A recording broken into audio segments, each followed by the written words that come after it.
Article 370 पर supreme court में वकील ने इतिहास का वो पन्ना पलट दिया कि सभी जज चुपचाप सुनते रह गए।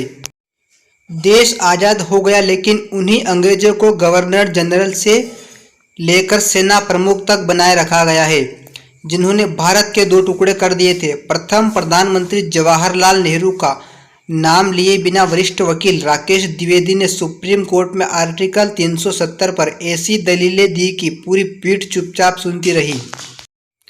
सुप्रीम कोर्ट में आर्टिकल 370 और जम्मू कश्मीर को राज्य के दर्जे की वापसी की मांग वाली याचिकाओं पर जारी बहस के दौरान एक से एक बढ़कर दलीलें दी जा रही है। सभी पक्ष उस वक्त की परिस्थितियों की अपने अपने नज़रिए से व्याख्या कर रहे हैं। आर्टिकल 370 के पक्षधर बता रहे हैं कि कैसे उस वक्त के गैर मामूली हालात में जम्मू कश्मीर का भारत में विलय करवाया गया और कैसे उसके लिए संविधान में किए गए विशेष प्रबंधों की अनदेखी नहीं देखी जा सकती है। इसके जवाब में भी जोरदार तर्क दिए जा रहे हैं। इतिहास के पन्नों से ही याचिका का विरोध कर रहे एक वकील राकेश द्विवेदी की एक बहस का एक हिस्सा सोशल मीडिया पर वायरल हो रहा है, जिसपे वो बता रहे हैं कि कैसे भारत ने आज़ादी के वक्त ऐतिहासिक गलतियां की थी। सुप्रीम कोर्ट के वरिष्ठ वकील राकेश द्विवेदी ने अपनी दलील में कहते हैं, हम सच्चाई के बारे में बात नहीं करना चाहते हैं। सशस्त्र बलों के सर्वोच्च कमांडर कौन था?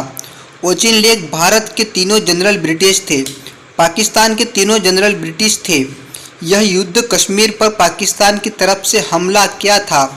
चर्चिल ने ही तय किया था कि भारत का विभाजन होगा। यह जियोपॉलिटिक्स का खेल था। सब यह युद्ध एक ब्रिटिश युद्ध था। उन्होंने दोनों तरफ से इसकी तैयारी की थी। हमलावर कहाँ से आए थे? उत्तर पश्चिम सीमांत प्रांत से 2 कार्यकालों के बाद मिस्टर कनिंघम, जो उत्तर पश्चिम सीमांत प्रांत के गवर्नर रह चुके थे, उन्हें जुलाई में वापस बुलाया गया। चुनाव से ठीक पहले द्विवेदी ने उस वक्त की परिस्थितियों को बताते हुए आगे कहा कि हमलावरों को प्रशिक्षित किया गया, सेना के हथियारों के साथ ट्रकों पर भेजा गया।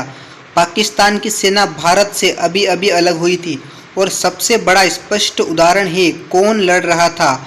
आज पीओके क्या है? पीओके का 2/3 हिस्सा गिलगिल बाल्टिस्तान है और वहाँ किसने युद्ध लड़ा? हमलावरों ने नहीं, यह मेजर ब्राउन था। वहाँ का एजेंट कौन था? उन्हें कनिंघम ने ठीक उसी जुलाई में दोबारा पोस्ट किया था। उन्होंने महाराजा हरि सिंह के सभी फोर्सेस को मार डाला था। अंसार अहमद वहाँ तैनात थे और उन्हें गिरफ्तार कर लिया गया था और उन्होंने 4 दिनों में पाकिस्तान का झंडा लहराया और उन्होंने इसे कनिंघम को सौंप दिया। उन्होंने पाकिस्तान की सेना आलम के पास भेजी और उन्होंने गिलगित बल्टिस्तान पर कब्जा कर लिया। पाकिस्तान के युद्ध कहाँ है? यह ब्रिटिश है। लेकिन अगर हम इन सब से आंखें मूंद लेते हैं तो वो कहते हैं भला यह हमलावरों का युद्ध है। हमलावर अपने आप श्रीनगर तक नहीं आ सकते थे। युद्ध लगभग करादू और कारगिल से लेकर लेह के करीब तक पहुंच गया था।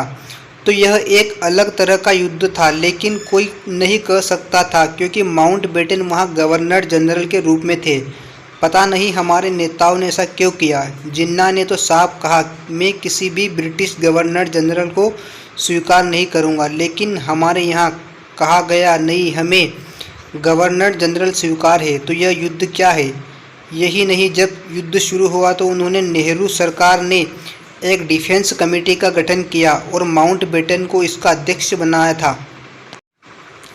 यह एक गजब की स्थिति है, लेकिन माउंटबेटन डिफेंस कमेटी के अध्यक्ष है। वरिष्ठ वकील आगे कहते हैं, ओचिन लेक सशस्त्र बलों के सर्वोच्च कमांडर है। सभी जनरल ब्रिटिश है और एक ब्रिटिश विद्रोह कर रहा है और जब वह इंग्लैंड लौटता है तो उसे ब्रिटिश साम्राज्य का पदक दिया जाता है। तो यह युद्ध की स्थिति नहीं है। इसलिए जब आप संविधान और 370 को पढ़ते हैं तो कृपया इन बातों को ध्यान में रखें कि हमारे नेता किन परिस्थितियों में आगे बढ़ रहे थे। तो हमारी हमलावरों को पीछे धकेलने और अपनी ज़मीन वापस लाने पाने की चाहत ही नहीं थी। उन्होंने एक समय पर जानबूझकर युद्ध को रोक दिया और संयुक्त राष्ट्र चले गए, क्योंकि अगर हम मीरपुर तक और पीछे चले गए होते तो वह गिलगित बल्टिस्तान से कनेक्शन टूट जाता। राकेश द्विवेदी ने अपनी बहस जारी रखते हुए कहा कि ये सभी सच्चे तथ्य हैं, कोई भी इसे नकार नहीं सकता है। और संयुक्त राष्ट्र क्या था? वही शक्ति जो जियोपॉलिटिक्स की वजह से भारत का विभाजन करना चाहती थी।